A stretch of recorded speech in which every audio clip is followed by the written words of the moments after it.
ಈ ದಿವಸ ಪಂಚಮಿ ತಿಥಿ, ಅಶ್ವಿನಿ ನಕ್ಷತ್ರ ಎರಡೂ ತುಂಬ ಶ್ರೇಷ್ಠವಾಗಿದೆ.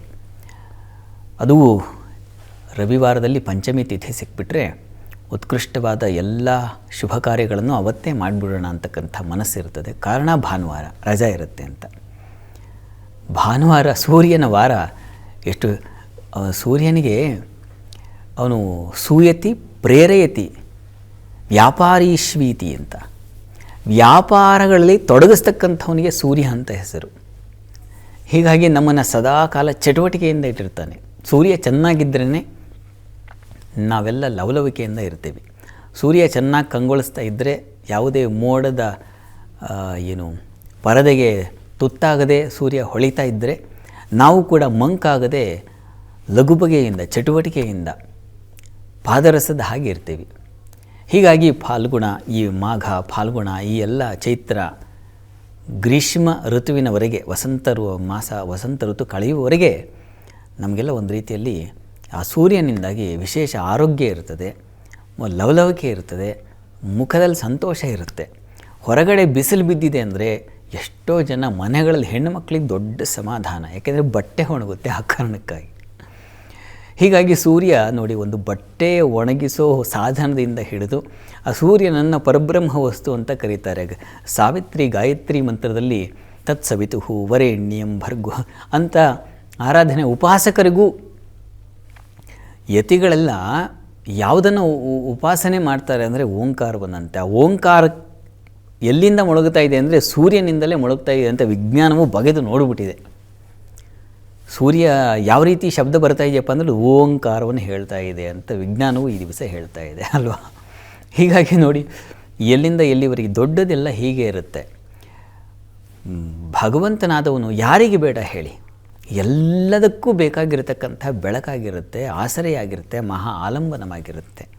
ಹೀಗಾಗಿ ಈ ದಿವಸ ನಾವು ಪ್ರತಿ ಭಾನುವಾರ ಕೂಡ ಸೂರ್ಯೋಪಾಸನೆಯನ್ನೇ ಮಾಡಬೇಕು. ಸೂರ್ಯನ ಆರಾಧನೆಯನ್ನು, ಸೂರ್ಯ ಸ್ಮರಣೆಯನ್ನು ಮಾಡ್ತಕ್ಕಂಥದ್ದು. ಸೂರ್ಯನಿಗೆ ಇಷ್ಟವಾದ ಸೂರ್ಯನ ಆರಾಧನೆ ಹೇಗಪ್ಪ ಮಾಡೋದು ಅಂತ ಎಷ್ಟೋ ಜನಕ್ಕೆ ಪಾಪ ಗೊಂದಲ. ಯಾಕೆಂದರೆ ಒಂದು ಮೂರ್ತಿ ಇಲ್ಲ, ವಿಗ್ರಹ ಇಲ್ಲ, ದೇವಸ್ಥಾನ ಇಲ್ಲ, ಏನು ಎಲ್ಲೋ ಇದೆ. ಕೊನಾರ್ಕ್ ಅಂತ ದೇವಸ್ಥಾನಗಳಿಗೆ ಹೋಗಬೇಕು, ಹತ್ತಿರದಲ್ಲಿ ಎಲ್ಲೂ ಇಲ್ಲವಲ್ಲ, ಏನು ಕತೆ ಅಂತ. ಸೂರ್ಯನಿಗೆ ಎಲ್ಲ ಕಡೆ ವ್ಯಾಪಿಸಿದ್ದಾನೆ. ಅವನ ಕಿರಣಗಳೆಲ್ಲ ನಮ್ಮ ಕಣ್ಣಿಗೆ ಕಾಣಿಸ್ತಾ ಇರುವಾಗ ಅವನನ್ನು ಕಾಣಬೇಕು ಅಂತ ಅಲ್ಲೆಲ್ಲೋ ಹುಡುಕಿ ಹೋಗೋದಲ್ಲ. ಕಣ್ಣಿಗೆ ಕಾಣ್ತಾ ಇರೋ ಸೂರ್ಯನಿಗೆ ನಮಸ್ಕಾರ ಮಾಡ್ತಕ್ಕಂಥದ್ದು. ನೀವು ಬೆಳಗಾತ ಎದ್ದು ಸೂರ್ಯೋದಯಕ್ಕಿಂತ ಮುಂಚೆಯೇ ನಿಮ್ಮ ನಿತ್ಯ ಕರ್ಮಗಳನ್ನು ಮುಗಿಸ್ಕೊಂಡು ಸೂರ್ಯ ಎದ್ದು ಬರುವ ವೇಳೆಗೆ ನೀವು ನಿಂತಿರಬೇಕಲ್ಲಿ. ಪೂರ್ವಾಭಿಮುಖವಾಗಿ ನಿಂತ್ಕೊಂಡು ಸೂರ್ಯನ ಕಡೆಗೆ ಕಣ್ಣು ಮುಚ್ಕೊಳ್ಳೋದಲ್ಲ, ಕಣ್ಣು ತೆರೆದುಕೊಂಡು. ಯಾಕೆಂದರೆ ನಾವು ಸಹ ಅದು ಅಭ್ಯಾಸ ಆಗಿಬಿಟ್ಟಿದೆ. ಭಗವಂತನ ಸಮೀಪ ಕೈ ಜೋಡಿಸಿದ ತಕ್ಷಣ ಕಣ್ಣು ಮುಚ್ಕೊಂಡ್ಬಿಡ್ತೀವಿ. ಸೂರ್ಯನ ವಿಚಾರದಲ್ಲಿ ಹಾಗಲ್ಲ, ಕಣ್ಣು ಬಿಡಬೇಕು. ನೀವು ತಿರುಪತಿಗೆ ಹೋದರೂ ಹಾಗೆ ಹೇಳ್ತಾರೆ, ಅಪ್ಪ ನೀವು ಅಷ್ಟು ದೂರದಿಂದ ಬಂದು ಇಷ್ಟು ಹೊತ್ತು ಕಾಲ ಕಾದು ಕಣ್ಣು ಮುಚ್ಕೊಳ್ಳೋಕ್ಕಲ್ರಯ್ಯ, ಕಣ್ಣು ತೆಕ್ಕೊಳ್ರಪ್ಪ ಅಂತ ಅಲ್ಲೂ ಅವರು ಹೇಳ್ತಾ ಇರ್ತಾರೆ. ಹಾಗೆ ಸೂರ್ಯನ ಉದಯ ಕಾಲದಲ್ಲಿ ನಾವು ಕಣ್ಣು ತೆರೆದುಕೊಂಡು ಆ ಅರುಣ ಬೆಳಗ್ಗೆ ಎದ್ದು ತಕ್ಷಣ ಅವನು ಯಾವ ಕಿತ್ತಳೆ ವರ್ಣದಲ್ಲಿ ಎದ್ದು ಬರ್ತಾ ಇರ್ತಾನೋ ಆ ಅರುಣೋದಯವನ್ನು ನೋಡಬೇಕು. ಸೂರ್ಯನನ್ನು ವೀಕ್ಷಿಸಿದ್ರೆ ಸಾಕು. ಕುವೆಂಪು ಅವರ ಪದ್ಯವೇ ಮತ್ತೆ ಮತ್ತೆ ನೆನಪಾಗತ್ತೆ. ನಿನ್ನನ್ನು ನೋಡ್ತಾ ಇದ್ದೀನಿ ಅಂದರೆ ನಿನ್ನ ನೋಡ್ತಾ ಇದ್ದೀನಿ ಅಂತ ಅರ್ಥ ಅಲ್ಲಪ್ಪ, ಈಶ್ವರನ್ನೇ ನೋಡ್ತಾ ಇದ್ದೀನಿ, ಈಶ್ವರನ್ನೇ ಕಾಣ್ತಾ ಇದ್ದೀನಿ ಅಂತ ಬರೀತಾರೆ. ಬರೀ ಬಿಸಿಲಲ್ಲೋ ಹಣ್ಣಾಗಿದ್ದು, ಬರೀ ಬೆಳಗಳ್ಳೋ ಅಂತ ಅವರು ದರಬೇಂದ್ರೆಯವರು ಬರೀತಾರಲ್ವ. ಹೀಗಾಗಿ ಸೂರ್ಯನನ್ನು ದರ್ಶನ ಮಾಡಿದ್ರೆ ನೋಡಿ, ಮಕ್ಕಳಿಗೆ ತುಂಬ ಮುಖ್ಯವಾಗಿ ನಾವು ಈಗ ಸೂರ್ಯೋದಯ ಬೆಂಗಳೂರಿನಲ್ಲಿ ಕಾಣೋದು ಕಷ್ಟ. ಯಾಕೆಂದರೆ ಎಲ್ಲ ಕಡೆ ಅಪಾರ್ಟ್ಮೆಂಟ್ಗಳು, ಆ ಗಗನ ಚುಂಬಿ ಕಟ್ಟಡಗಳೆಲ್ಲ ಬೆಳೆದು ಬಿಟ್ಟಿದ್ದಾವೆ. ಸೂರ್ಯೋದಯ ಕಾಣೋದೇ ಇಲ್ಲ. ಅವನು ಮಧ್ಯಾಹ್ನ ಶಿಖರಕ್ಕೆ ಬರಬೇಕು, ಹಾಗೆ ನೆತ್ತಿ ಹೀಗೆ ಎತ್ತಿ ನೋಡಬಹುದಷ್ಟೇ. ಹಾಗಾಗಿದೆ. ಬೆಂಗಳೂರು ಬಿಟ್ಟು ಸ್ವಲ್ಪ ದೂರ ಹೋಗಬೇಕು, ಅಲ್ಲಿ ನಿಮಗೆ ತುಂಬ ಚೆನ್ನಾಗಿ ಆ ಸೂರ್ಯನ ಉದಯ ಕಾಣುತ್ತೆ. ನಮ್ಮೂರಿನಲ್ಲಿ ನಾನು ಊರಿಗೆ ಹೋದರೆ ನೋಡ್ತೀನಿ, ನಮ್ಮ ಮನೆಯಿಂದ ಹೊರಗೆ ಬಂದರೆ ಅಥವಾ ನಾವು ಮೆಟ್ಲು ಹತ್ತಿ ಮೇಲೆ ಹೋದರೆ ಸೂರ್ಯ ಏನು ಈಗ ತಾನೇ ಜನ್ಮ ತಾಳಿದಾನೇನೋ, ಆ ರಕ್ತಸಿಕ್ತವಾದ ಮಗು ಹುಟ್ಟಿದಾಗೆ ಮೈಯೆಲ್ಲ ಕೆಂಪಾಗಿರುತ್ತೆ, ಆ ರೀತಿಯಲ್ಲಿ ಕಾಣಿಸ್ತಾ ಇರ್ತದೆ. ಆ ರೀತಿ ಅಂತ ಅಂದುಕೊಳ್ತಾ ಇರ್ತೀನಿ. ಬೇರೆ ಬೇರೆ ಇನ್ನೇನು ಏನೇನೋ ಕಲ್ಪನೆಗಳು ಬರುತ್ತೆ. ಸೂರ್ಯ ನೋಡ್ತಾ ಇದ್ದರೆ ಕವಿಗೆ ಹಲವು ಕಲ್ಪನೆಗಳು ಬರುತ್ತೆ ಬಿಡಿ. ಆ ರೀತಿಯಲ್ಲಿ ಸೂರ್ಯ ದರ್ಶನ ಮಾಡಲಿಕ್ಕೆ ಒಂದು ಸ್ವಲ್ಪ ದೂರ ಹೊರಗೆ ಹೋಗಬೇಕು. ನೀವು ಸಾಧ್ಯವಾಗಲಿಲ್ವ ಭಾನುವಾರವಾದರೂ ನಿಮಗೆ ರಜಾ ತಾನೆ. ಆ ವಾರವಾದರೂ ಒಂದು ಸ್ವಲ್ಪ ಬಿಡು ಮಾಡಿಕೊಂಡು ಹೊರಗಡೆ ಹೋಗಿ ಸೂರ್ಯನ ದರ್ಶನವನ್ನು ಮಾಡಬೇಕು. ಆ ಅರುಣ ದರ್ಶನ ಮಾಡೋದ್ರಿಂದಾಗಿ ನಮಗೆ ಆತ್ಮಕಾರಕವನು ಸೂರ್ಯ ಆತ್ಮ ಜಗತಸ್ತಸ್ತುಚಶ್ಚ ಅಂತ ಮಂತ್ರ ಹೇಳುತ್ತೆ. ನಮ್ಮಲ್ಲಿ ಜ್ಯೋತಿಷದಲ್ಲಿ ಸೂರ್ಯ ಆತ್ಮಕಾರಕ ಅಂತ. ಕಾಲಾತ್ಮ ದಿನಕರನ್ ಮನಸ್ತು ಹಿನಗು ಸತ್ವಂ ಕುಜೋ ಜ್ಞೋ ವಚೋ ಜೀವೋ ಜ್ಞಾನ ಸುಖೇ ಸಿತಶ್ಚ ಮದನು ದುಃಖಂ ದಿನೇಶಾತ್ಮಜ ಅಂತ ಒಂದೊಂದು ಗ್ರಹಕ್ಕೂ ಒಂದೊಂದು ಹೇಳಿದೆ.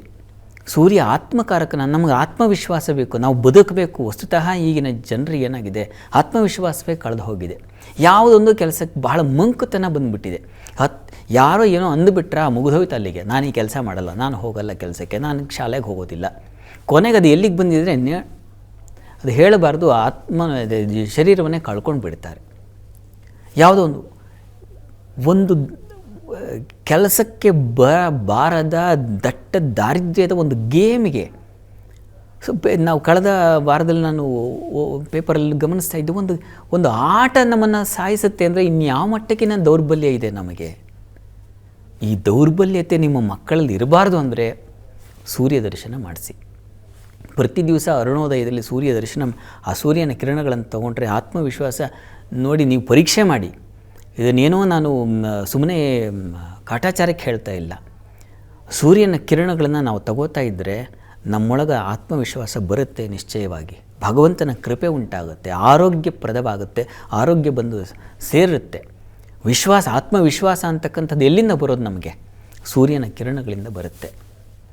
ಮತ್ತು ಬಹಳ ಮುಖ್ಯವಾಗಿ ಕಣ್ಣಿನ ಬಾಧೆಗಳು, ರೋಗ ಏನಾದರೂ ಇದ್ದರೆ ಎಷ್ಟು ಜನಕ್ಕೆ ಇವತ್ತಿದೆ ಹೇಳಿ? ಹಾಸ್ಪಿಟ್ಲಿಗೆ ಹೋಗ್ಬಿಟ್ರೆ ಕ್ಯೂ ನಿಂತಿರ್ತಾರೆ. ಅದು ಎಳೆ ಮಕ್ಕಳು, ಇನ್ನೂ 1ನೇ ಕ್ಲಾಸ್ಗೂ ಬಂದಿರೋದಿಲ್ಲ. ಅಷ್ಟರಲ್ಲಾಗಲೇ ಕನ್ನಡಕ ಮತ್ತೊಂದು ಮಗದೊಂದು ಬಂದಿರುತ್ತೆ. ಉಪನೇತ್ರವನ್ನು ಬಳಸಬೇಕಾದ ಪರಿಸ್ಥಿತಿ ಬಂದಿದೆ. ಇದಕ್ಕೆಲ್ಲ ಕಾರಣ ಏನಪ್ಪ ಅಂದರೆ ನೀವು ಸೂರ್ಯನ ನೋಡ್ತಾ ಇಲ್ಲ, ಮೊಬೈಲ್ ನೋಡಿಕೊಂಡು ಓದಾಡ್ತಾ ಇದ್ದೀವಿ, ನಮ್ಮ ಸಮಯ ಹಾಳು ಮಾಡ್ಕೊಳ್ತಾ ಇದ್ದೀವಿ, ಶರೀರವನ್ನು ಹಾಳು ಮಾಡ್ಕೊಳ್ತಾ ಇದ್ದೀವಿ. ಇದನ್ನೆಲ್ಲ ತಿಳಿಸೋರು ಯಾರು? ತಂದೆ ತಾಯಿಗಳು ತಿಳಿಸಬೇಕು. ಆದರೆ ಮಕ್ಕಳು ತಂದೆ ತಾಯಿಗಳು ಮಾತು ಕೇಳಲ್ಲ. ದೊಡ್ಡವರು ಇನ್ಯಾರಾದರೂ ಹೇಳಬೇಕು. ಅವ್ರು ಹೇಳಿದ್ರೆ ಅವ್ರ ಮೇಲೆ ಇದು ಏನು ಹೇರಿಕೆ ಮಾಡ್ತಾ ಇದ್ದೀರಾ ಅಂತ ಇನ್ನೂ ಏನೇನೋ ಬಂದಿದೆಯಪ್ಪ. ಈಗಂತೂ ಈಗಿನ ಜನ್ರೇಷನ್ ಇದನ್ನು ಆಲ್ಫಾ ಅಂತೆ. ಅದೇನೋ ಅವರಿಗೆ ಶಕ್ತಿಯೇ ಇಲ್ಲ ಅವರಿಗೆ. ಆ ರೀತಿ ಪರಿಸ್ಥಿತಿ ಬಂದು ಕೂತಿದೆ. ಹೀಗಾಗಿ ಇದೆಲ್ಲ ಯಾಕಪ್ಪ ಅಂದರೆ ಸೂರ್ಯ ದರ್ಶನ ಇಲ್ಲ ನಮಗೆ, ಚಂದ್ರ ದರ್ಶನ ಇಲ್ಲ, ನಕ್ಷತ್ರಗಳ ವೀಕ್ಷಣೆ ಅಂತೂ ಇಲ್ಲವೇ ಇಲ್ಲ, ಮತ್ತು ನಾವು ತಿಂತಾ ಇರೋ ಆಹಾರ ಇವೆಲ್ಲ ಸೇರಿಕೊಂಡು ಕೊನೆಗೆ ನಾವು ಒಂಥರ ಡಸ್ಟ್ಬಿನ್ ಥರ ಆಗೋಗ್ಬಿಟ್ಟಿದ್ದೀವಿ. ಹೀಗಾಗಿ ಸೂರ್ಯ ದರ್ಶನ ಅದು ಈ ನೋಡಿ, ಪಂಚಮಿ ತಿಥಿ, ಪೂರ್ಣ ತಿಥಿ, ಒಳ್ಳೆಯ ಕಾಲದಲ್ಲಿ ಸೂರ್ಯ ದರ್ಶನ ಮಾಡಿದ್ರೆ, ಸೂರ್ಯನ ಸ್ಮರಣೆ ಮಾಡಿದ್ರೆ, ಸೂರ್ಯನ ಮಂತ್ರಗಳನ್ನು ಹೇಳಿಕೊಂಡ್ರೆ, ಕೇಳಿಸ್ಕೊಂಡ್ರೆ, ಆದಿತ್ಯ ಹೃದಯ ಹೇಳಿಕೊಂಡ್ರೆ, ಕೇಳಿಸ್ಕೊಂಡ್ರೆ ನಿಮಗೆ ಮೊದಲು ಆತ್ಮವಿಶ್ವಾಸ ಬರುತ್ತೆ. ನಾನು ಬದುಕಬೇಕು, ಏನನ್ನು ಮಾಡ್ತೀನಿ ಅನ್ನೋ ಶಕ್ತಿ. ಏನು ಓದಿಲ್ವ, ಏನು ಮತ್ತೊಂದಿಲ್ವ, ನಾನು ಬದುಕ್ತೀನಿ ಅಂತಕ್ಕಂಥ ಒಂದು ನಿಶ್ಚಯ ಬುದ್ಧಿ ನಮಗೆ ಇರಬೇಕು. ಯಾರ ಆಸರೆಯೂ ಇಲ್ಲದೆ ನಾನು ಬದುಕ್ತೀನಿ ಅಂತಕ್ಕಂಥ ಆತ್ಮವಿಶ್ವಾಸ ಅಂತ ಕರೀತಾರೆ. ಹೀಗೆ ಯಾವುದೋ ಬೆಳಗಾಗಿದ್ದರೆ 10 ಜನರ ಹತ್ರಕ್ಕೆ ಹೋಗಿ ನನ್ನ ಜಾತಕ ಚೆನ್ನಾಗಿದೆ, ನನ್ನ ಜಾತಕ ನನ್ನನ್ನು ಸೇರಿಕೊಂಡು ಹೇಳ್ತಾ ಇದ್ದೀನಿ. ನೀವು ಕೇಳೋದ್ರಲ್ಲಿಲ್ಲ. ನಾನು ಏನೋ ನಮ್ಮಂಥವ್ರು ಇನ್ನು 1,00,000 ಜನ ಇರಬಹುದು, ಅವರೆಲ್ಲರೂ ಏನೋ ಒಂದು ಹೇಳಬಹುದು. ಆದರೆ ಅನುಸರಣೆ ಮಾಡಬೇಕಲ್ವ, ನಾನೇ ಮಾಡಬೇಕದನ್ನು. ನನಗೆ ಸಮಸ್ಯೆ ಇದೆ ಅಂತಂದರೆ ನಾನೇ ಮಾತ್ರೆ ತಗೋಬೇಕು, ನಾನೇ ಸರಿಪಡಿಸ್ಕೊಳ್ಬೇಕು. ಹೀಗಾಗಿ ಮಾರ್ಗದರ್ಶಕರು ಹಲವರು ಸಿಗಬಹುದು, ಆದರೆ ಮಾರ್ಗಕ್ಕೆ ಹೋಗೋರು ನಾವೇ ಆಗಿರ್ತೀವಿ. ಅದು ರಸ್ತೆ ತುಳಿಬೇಕಲ್ಲ. ಇದಕ್ಕೆ ಮೊದಲ ಪ್ರಯತ್ನ ಸೂರ್ಯ ದರ್ಶನ. ಸೂರ್ಯನ ಸ್ಮರಣೆ ಮಾಡೋದ್ರಿಂದ, ಸೂರ್ಯನ ಕಿರಣಗಳನ್ನು ನೀವು ತಗೊಳ್ಳೋದ್ರಿಂದ ನಿಮಗೆ ನಿಶ್ಚಯವಾಗಿ ನೀವು ಮಾಡಿ 21 ಭಾನುವಾರಗಳ ಕಾಲ ನೀವು ಸೂರ್ಯ ದರ್ಶನ ಮಾಡಿ, ನೀವು ಸಂಕಲ್ಪ ಮಾಡಿ. ಈ ದಿವಸ ಒಂದು ಪೇಪರಲ್ಲಿ ಬರೆದು ನಾನು ಇಂಥ ಸಂಕಲ್ಪ ನಾನು ಈಡೇರಬೇಕು ಅಂತ ನಿಶ್ಚಯ ಮಾಡಿಕೊಂಡು 21 ವಾರ ಆದಮೇಲೆ ನೀವು ನೋಡಿ. ನಾನು ಹೇಳೋದಲ್ಲ, ನಿಮ್ಮ ಅನುಭವಕ್ಕೆ ಬರುತ್ತೆ. ಅಂಥ ಶಕ್ತಿ ಇದೆ ಆ ಸೂರ್ಯನ ಆರಾಧನೆಯಲ್ಲಿ. ಹೀಗಾಗಿ ತಪ್ಪದೇ ಭಕ್ತಿಯಿಂದ ದ್ರವೀಭಾವಪೂರ್ವಕ ಭಗವದ್ ಆಕಾರತಾ ರೂಪ ಸವಿಕಲ್ಪ ವೃತ್ತಿ ಭಕ್ತಿ ಅಂತ. ಭಕ್ತಿ ಹೇಗಿರಬೇಕು ಅಂದರೆ ಮನಸ್ಸು ದ್ರವೀಕೃತವಾಗಬೇಕು, ಮನಸ್ಸು ನೀರಾಗಿ ಹರಿಬೇಕು ಸೂರ್ಯನ ಕಡೆಗೆ. ಸವಿಕಲ್ಪ ವೃತ್ತಿ ಭಕ್ತಿ ಅಂತ. ಹಾಗೆ ನೀನಲ್ಲದೆ ಇನ್ನೊಂದರ ಆಸರೆ ಇಲ್ಲ ನನಗೆ ಹೀಗಾಗಿ ನಿನ್ನನ್ನೇ ನಂಬಿದ್ದೀನಿ. ಯಾರು ಕಣ್ಣಿಗೆ ಕಾಣ್ತಾ ಇರ್ತಕ್ಕಂಥ ದೇವರು ಯಾರಪ್ಪ ಅಂದರೆ ಖಂಡಿತ ಸೂರ್ಯನೇ ಆಗಿದ್ದಾನೆ. ಸೂರ್ಯ ಚಂದ್ರರನ್ನು ನೀವು ಮನಸಾರೆ ಭಕ್ತಿಯಿಂದ ಪ್ರಾರ್ಥಿಸಿಬಿಟ್ರೆ, ಅವ್ರ ದರ್ಶನ ಮಾಡಿದ್ರೆ, ಎಷ್ಟೋ ಜನಕ್ಕೆ ಗೊತ್ತಿಲ್ಲ ಪಾಪ. ಯಾಕೆಂದರೆ ನಮ್ಮ ಹಿತ್ತಲು ಗಿಡ ಮದ್ದಲ್ಲ, ಪ್ರತಿ ದಿವಸ ಹುಡ್ತಾನಲ್ಲ ಸೂರ್ಯ, ಹಾಗಾಗಿ ನೆಗ್ಲೆಕ್ಟ್ ನಮಗೆ. ನೀವು ನೋಡಿ, ಸೂರ್ಯನ ಕೃಪೆಗೆ ಪಾತ್ರರಾಗಿ ನಿಮ್ಮಲ್ಲಿ ವಿಶೇಷವಾದ ಶಕ್ತಿ ಯಾವುದನ್ನು ಗಾಯತ್ರಿ ಮಂತ್ರಕ್ಕಾಗಿ ಈ ದಿವಸ ದೇಶಗಳೆಲ್ಲ ಪ್ರಾರ್ಥನೆ ಮಾಡ್ತಾ ಇದ್ದಾವೋ ಅಂತಹ ಶಕ್ತಿ ಧಿಯಃ ಯಹ ನಃ ಪ್ರಚೋದಯಾತ್ ಅಂತ ಆ ಶಕ್ತಿ ನನ್ನೊಳಗೆ ಇದೆಯಪ್ಪ, ಅದು ನೀನು ಪ್ರಚೋದಿಸು. ನಿನ್ನ ಕಿರಣಗಳನ್ನು ನನಗೆ ಹಾಯಿಸಿದ್ರೆ ನನ್ನೊಳಗೆ ಆ ಶಕ್ತಿ ಬಂದುಬಿಡುತ್ತೆ, ಏನನ್ನೂ ಸಾಧಿಸೋ ಶಕ್ತಿ ಬರುತ್ತೆ. ಹೀಗಾಗಿ ಪ್ರತಿಯೊಬ್ಬರೂ ತಪ್ಪದೆ ಸೂರ್ಯನ ಆರಾಧನೆಯನ್ನು, ಸೂರ್ಯ ಸ್ಮರಣೆಯನ್ನು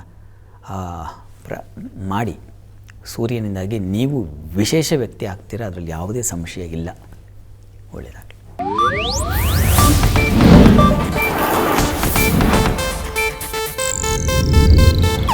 ಇದು ಏಷ್ಯಾನೆಟ್ ನ್ಯೂಸ್ ನೆಟ್ವರ್ಕ್ ಪ್ರಸ್ತುತಿ.